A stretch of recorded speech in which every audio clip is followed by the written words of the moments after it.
toutes et à tous, je suis très heureuse de vous retrouver à bord de notre vélo taxi pour un nouvel épisode de Je vous conduis. Peut-être que la clarté et la lumière vous donnent des indices parce que nous sommes dans le golfe du Morbihan, à Vannes très précisément, et nous quittons le parking de l'entreprise Multiplast. Multiplast pour échanger avec son directeur général, Yann Penfornis. Bonjour Yann. Bonjour. Merci de nous accorder un petit moment ici à Vannes. Alors, Multiplast, on a un indice quand même ici, la mer, enfin en tout cas pas loin l'océan, la construction, et c'est un chantier, mais ça n'est pas qu'un chantier naval. Non, c'est vrai qu'historiquement, l'entreprise est connue pour la réalisation de bateaux de compétition. Depuis maintenant une vingtaine d'années, on a entamé une démarche de diversification dans différents domaines, dans l'industrie, dans la défense, un petit peu dans le bâtiment. On a réalisé une cathédrale orthodoxe également à Paris. Ah oui, c'est une belle diversification. Oui, mais il y a toujours un dénominateur commun, c'est la mise en œuvre de matériaux composites, la conception, l'étude et la mise en œuvre de pièces en matériaux composites. Donc, bien évidemment, les grands trimarans, les bateaux de Vendée Globe, mais également des radars, des radomes, des pièces d'avion, enfin tout ce qui... Donc des terrains de jeu très variés. Oui, qui ont un dénominateur commun. Le ciel, la terre, la mer. Exactement, avec toujours de la fibre et de la résine au milieu de tout ça. Parce que c'est ça le composite. Si on devait résumer et expliquer en quelques mots, c'est quoi travailler le composite? Le composite, on réalise le matériau dans un moule pour fabriquer la pièce. C'est pas comme du métal où on prend des plaques de métal que l'on transforme. Là, le matériau est travaillé directement dans des moules pour faire des choses qui peuvent être des plaques, donc sur un marbre, ou pour faire des pièces en forme comme une coque de vélo ou ce genre de choses. Donc en fait, on part d'un matériau.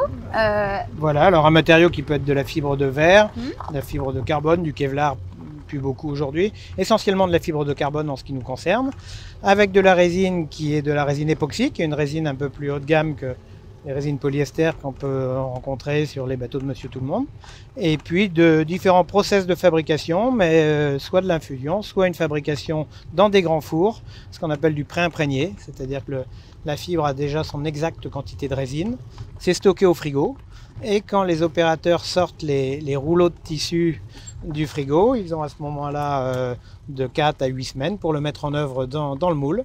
Et à l'issue de ces 4 ou 8 semaines, il faut qu'on ait cuit la pièce sous vide à des températures entre 90 et 180 degrés.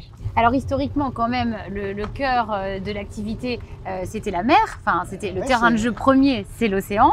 Et c'est comme ça que vous êtes arrivé dans l'entreprise. Est-ce qu'on peut revenir sur les débuts de votre histoire dans les années 80 ? Bien sûr, alors le chantier a été créé par Gilles Ollier, qui était un architecte avec un grand A. Et Gilles a créé l'entreprise en 1981 et a passé la main en 2009.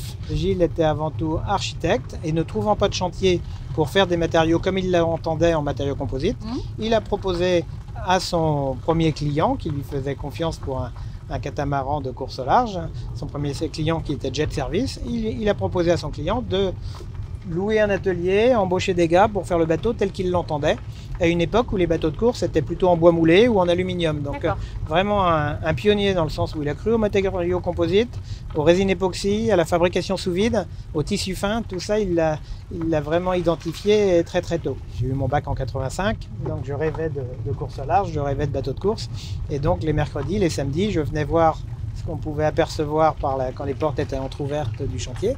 Je rêvais devant ces bateaux-là. Et après avoir fait mon école d'architecture navale en Angleterre, mon premier job a été pour la Coupe de l'America, de suivre la fabrication d'un bateau de Coupe América chez Multiplast. Et donc au début, j'étais côté client pendant 6 mois. Et après 6 mois côté client, la vie de chantier me plaisait. J'ai demandé à Gilles Ollier s'il n'avait pas besoin d'un coup de main. Et donc, il avait effectivement besoin de quelqu'un pour gratter avec lui. Donc, j'ai commencé comme architecte naval. Et puis, petit à petit... Et vous n'êtes jamais parti? Je suis jamais parti. Jusqu'à prendre la tête de l'entreprise, la direction générale. Alors, la direction générale m'a été confiée en 2009 quand Dominique Dubois a repris l'entreprise. Et donc Dominique était un industriel qui venait il avait une entreprise dans l'aéro du côté de Nantes. Et donc Dominique a ensuite créé le groupe Carboman, donc en nous associant avec un de nos concurrents suisses. Et ensuite, on a développé ce groupe Carboman. Là, en ce moment, on est en train d'ouvrir le 3e chapitre. Et oui, puisque l'année 2022 est encore une transition importante. Voilà, pour moi, c'est vraiment le 3e chapitre de la vie de Multiplast. Dans la mesure où Dominique est parti à la retraite et puis l'entreprise a été reprise par Jean-Denis Bargiban et Damien Harlet qui, au travers de leur holding, qui a par ailleurs dans leur groupe, ils ont par ailleurs une entreprise qui s'appelle West Composite, qui n'est pas basée très très loin, qui est basée à Auray, donc à une petite vingtaine de kilomètres de Vannes. Et donc aujourd'hui, avec ces deux entreprises, plus Plastinov qui est basée à Marmande, Plastéol qui fait de l'entretien de pales d'éoliennes, le groupe représente en gros 250 personnes. Okay. Voilà, dont une centaine de personnes, un peu plus, sur le site de Vannes. C'était écrit pour vous d'être directeur général un jour, quand vous étiez petit? Est-ce que c'était quand j'étais petit, quand j'étais tout petit, je voulais être chef de gare. Ah oui. Mais j'ai eu mon train électrique très vite et ça m'a calmé. Allez, donc ensuite, j'avais deux passions, c'était l'histoire et la course au large. Très vite, entre la seconde et la terminale, avec 3 autres amis, on a commencé à réaliser un petit bateau de 30 pieds, un catamaran de 9 mètres, avec lequel on régatait, avec lequel on est parti en Angleterre faire nos études. Génial. Et donc ça m'avait déjà donné le goût de la fabrication.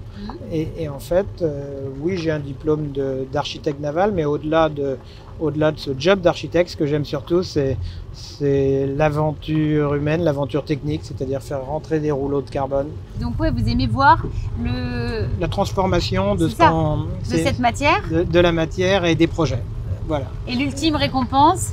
C'est une mise à l'eau, c'est une inauguration, c'est l'ultime récompense. C'est une victoire.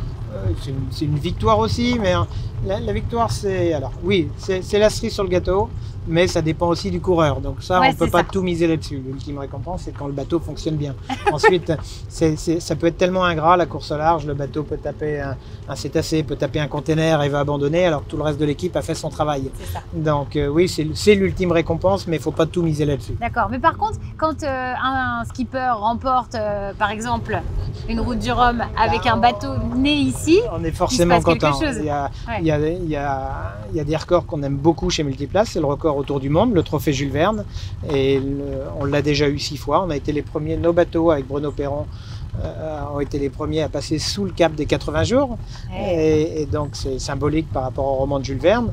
Aujourd'hui, le bateau IDEC avec Francis Joyon a fait le tour en 40 jours et quelques heures, donc il y a déjà la symbolique. Ça représente un tour du monde à 28 nœuds de moyenne. 28 nœuds, ça fait en gros plus de 50 km/h. C'est la vitesse d'une mobilette pendant 40 jours. Mais est-ce qu'on peut encore gagner? On a l'impression qu'on a atteint les limites tellement ça va oui, vite. Mais on a cette impression-là depuis 30 ans. Ok, donc il y a encore de la marge. Il y a de la marge, il y en a de moins en moins, mais la voile, c'est le seul sport qui a multiplié ses performances par 4 en 40 ans. Il y a 40 ans, quand j'allais voir au cinéma Éric Tabarly qui faisait la promotion de son film, ils avaient battu le record de Charlie Barr, ils avaient traversé l'Atlantique en 10 jours, alors que le record était de 12 jours. Aujourd'hui, le record est de 3 jours. Et à chaque fois, on se dit, ce coup-ci, ça va être dur à battre, et à chaque fois, c'est battu. Alors, c'est battu pour différentes raisons. D'abord, il y a les connaissances météo, donc grâce au satellite, on a une photo de l'Atlantique. Et puis, quand on traverse en 3 jours, c'est plus facile d'avoir une météo fiable sur 3 jours que sur 12 jours. Donc, on subit moins sa météo, on l'a choisi. Et puis, tous les 2 compartiments du jeu se sont améliorés. Les cordages, les voiles, bien sûr, la gestion des efforts. Et puis, avec une révolution qui touche notre sport depuis quelques temps, c'est l'arrivée des foils qui font que les bateaux maintenant se soulèvent, les fameux.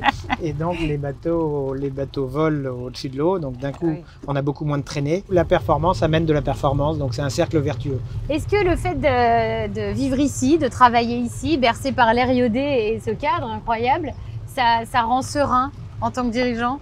Quel genre de dirigeant vous êtes? Alors, je suis un dirigeant je suis toujours un petit peu stressé. Donc ça mais marche pas, je pense que c'est le jeu de tous les dirigeants. Un dirigeant totalement détendu, ça doit peut-être exister, mais j'ai dû être mal orienté en fin de troisième parce que c'est pas mon cas. Donc forcément, ça joue. Enfin, je dirais que je suis un enfant gâté. Le fait de travailler comme ça depuis 32 ans, j'ai du mal à m'imaginer travailler ailleurs. On a une chance en travaillant à Vannes d'avoir une telle qualité de vie. Ouais. Mais en même temps, aujourd'hui, ça commence à nous jouer des tours parce que pour la première fois, on a une telle qualité de vie à Vannes que les loyers augmentent. C'est de plus en plus dur de se loger dans le coin. Et donc, pour la première fois, on a signé des contrats avec des gens au mois de juin qui, avant la fin de l'été, nous ont dit écoutez, je ne pourrais pas venir travailler chez vous parce que je n'ai pas trouvé à me loger. Ah oui. Donc aujourd'hui, c'est une vraie problématique. On en parle bien sûr avec les élus, les responsables du logement autour de la ville, mais il faut qu'on puisse apporter des solutions. Parce que vous êtes en quête de compétences. On est en quête de compétences, c'est un métier pénurique. Aujourd'hui, on n'espère pas trouver quelqu'un dans le composite qui est au chômage, ça n'existe pas. Il y a tellement de boulot entre l'aéro, même si l'aéro a eu un petit coup de froid récemment, mais ça redémarre, entre l'aéro, ce qu'on appelle les teams, c'est-à-dire toutes les équipes de course au large qui eux aussi ont des responsables composites dans leur entreprise, et puis après une fabrication chez nous, d'ailleurs c'est pas rare qu'ils partent avec un ou deux de nos opérateurs. Bien sûr.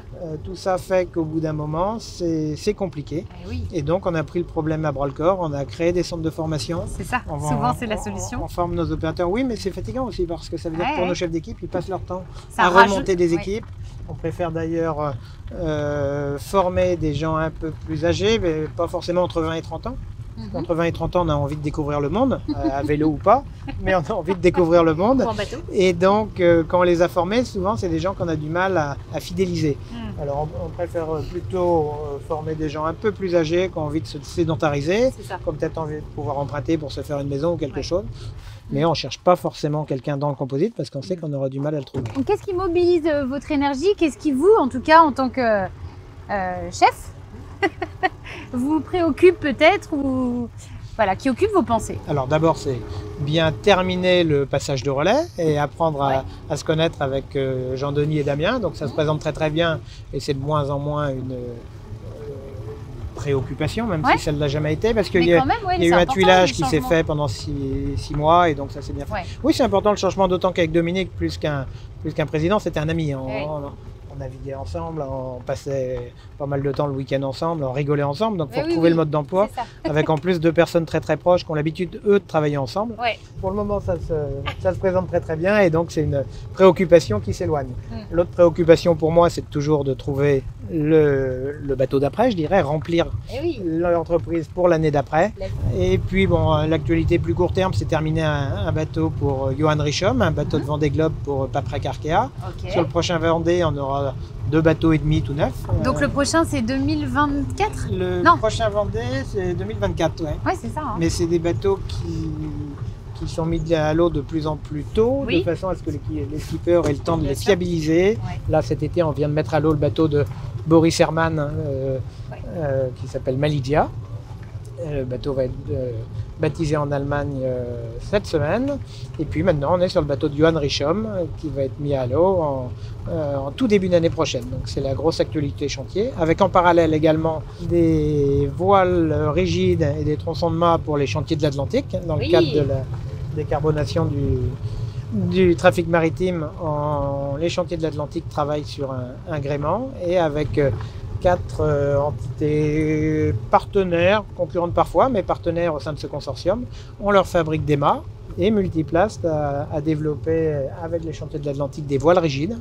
Et donc chaque voile, c'est 1200 mètres carrés. C'est énorme. C'est énorme. On est dans des tailles de voile où on est obligé de trouver des astuces parce que de toute façon, en tissu, ça passe plus. Les voileries ne savent plus percer le tissu. Les machines à coudre ne sont pas assez puissantes. Donc, faut trouver autre chose. Ce qui est important, c'est qu'il y ait une réglementation qui évolue et qui pousse les armateurs à travailler vers une solution qui fonctionne. Super, ça doit être très intéressant de travailler là-dessus. C'est passionnant. Et c'est passionnant. Et régulièrement, des gens qui suivent notre diversification, des copains me disent ça doit être moins sympa, vous faites plus que des bateaux de course. Et en fait, un bateau de course, c'est quand même souvent le même exercice, bien sûr. Dans le même écosystème. Et là, ça nous permet de travailler avec des gens différents, avec des ingénieurs, des nouveaux challenges. Et ça, c'est passionnant. Est-ce qu'il y a une citation que vous avez tendance à dire ou à avoir ou à afficher? J'en ai quelques-unes. D'abord, tout ce qui tue pas renforce. On a un métier difficile, et il peut être injuste quelquefois. On peut faire vraiment avoir le sentiment de tout avoir bien fait, et puis pendant la route du Rhum, notre bateau qui est en tête, qui pourrait gagner la course, va taper quelque chose. Tout ce qui ne tue pas renforce, ok. Il n'y a pas de chemin pour ceux qui ne savent pas où ils vont. C'est important. Oui, c'est bien. Pour motiver les gens, il faut savoir quel est l'objectif. Alors ça passe par des plannings, ça passe par des descriptions du boulot, par des plans, par une exigence, mais c'est important. Ça nous amène à la dernière question qui est un peu une invitation pour toutes les personnes qui prennent place ici. À entonner, l'idée c'est d'entonner un refrain, un bout d'une chanson que vous aimez bien ou qui vous parle là tout de suite maintenant, voilà. Je peux chanter ce que je chante tous les lundis matins quand je vais au boulot et que je réveille mon épouse, c'est le lundi au soleil. Alors on y va.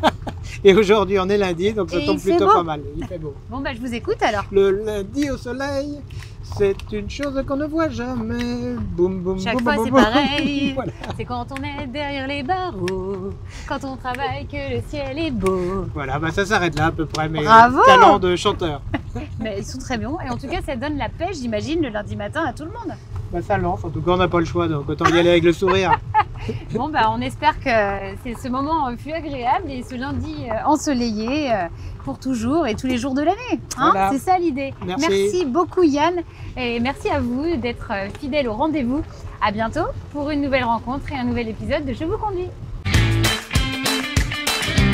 Je vous conduis vous a été présenté par CIC Ouest.